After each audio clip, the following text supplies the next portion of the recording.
Hi hello నమస్తే welcome to our channel. నేను మీ చార్మి. పిఠాపురం ఈ పేరు ఒకప్పుడు తెలియకపోయినప్పటికీ గత 3 నెలల నుంచి అంటే ఎలక్షన్స్ కంటే ముందు ఎప్పుడైతే అక్కడ ఎమ్మెల్యేగా పవన్ కళ్యాణ్ పోటీ చేస్తున్నాడు అని తెలిసిందో ఇంటర్నేషనల్ మీడియా వరకు అందరి చూపు దాని మీదే. ఎప్పుడైతే ఆయన భారీ మెజార్టీతో అక్కడ గెలిచిన తర్వాత అయితే ఇంకా చెప్పనవసరం లేదు.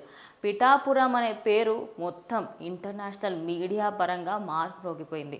మరి ఇప్పుడు అక్కడే ఇంకొక శుభవార్త అయితే పిఠాపురం ప్రజల కోసం కొనిదెల ఫ్యామిలీ ఇవ్వబోతుంది అనుకోవచ్చు. అదేమిటి అంటే ఇటు ఉపాసన అలాగే రామ్ చరణ్ వీళ్ళిద్దరి జంటకి సంబంధించి మాట్లాడుకుంటే వాళ్ళు ది ఎవర్ గ్రీన్ కపుల్ అని చెప్పుకోవచ్చు. అయితే వాళ్ళిద్దరి కపుల్లో మనం మెయిన్లీ ఉపాసన గురించి మాట్లాడుకోవాలి అంటే అపోలో సంస్థకి సంబంధించి తను అందులో భాగస్వామ్యం ఉంది.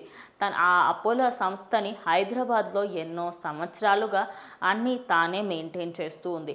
మరి దీనికి సంబంధించి ఇప్పుడు బాబాయ్కి గిఫ్ట్ ఇచ్చేందుకు అపోలో హాస్పిటల్ని పిఠాపురంలో స్థాపించబోతున్నారు. అదే మీరు విన్నది కరెక్టే. నిజంగానే పిఠాపురంలో ఇప్పుడు అపోలో హాస్పిటల్ రాబోతుంది. ఇక పిఠాపురం ప్రజలు ఏదైనా అనారోగ్య సమస్యలు వచ్చినప్పుడు ఎక్కడికో వెళ్ళవలసిన అవసరం లేదు. మల్టీ స్పెషాలిటీ ఇటు అపోలో హాస్పిటల్ అంటేనే తెలియని వాళ్ళంటూ ఎవరు ఉండరు. అంత అటు వైద్యం పరంగా అలాగే మెడిసిన్స్ పరంగా ఎప్పుడూ నాణ్యతని వాళ్ళు ప్రామాణికంగా చూస్తూ ఉంటారు.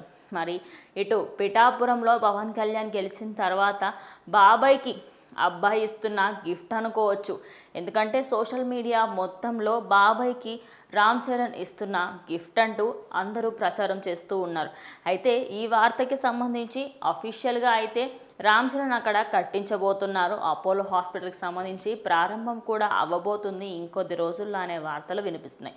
ఇన్ కేస్ అక్కడ అపోలో స్టార్ట్ అయితే మాత్రం పిఠాపురం ప్రజలకి ఎక్కడ ఏ సమస్య ఉన్నా కూడా ఏ హెల్త్ ఇష్యూ ఉన్నా కూడా అక్కడ అపోలో హాస్పిటల్కి వెళ్తే నాణ్యమైన చికిత్స కూడా అందుతుంది. ఇటు పిఠాపురం ప్రజల కోసం అటు బాబాయ్ ఎంతో కష్టపడుతున్నారు. ఆ కష్టంలో ఒక ఉడత సహాయం మాదిరిగా ఆయన కూడా చేయాలి అనుకుంటున్నారు. మరి వెయిట్ చేసి చూద్దాం. ఈ వార్త విన్న తర్వాత అటు మెగా ఫ్యాన్స్ అందరూ ఫుల్ ఖుష్ అయితే ఫీల్ అవుతున్నారు. మరి పిఠాపురం ప్రజలకి సంబంధించి ఈ వార్త అందరినీ కూడా హ్యాపీగా చేసింది అని అనుకుంటున్నాం. మరి దీనిపైన మీ అభిప్రాయం ఏంటో కమెంట్ చేయండి.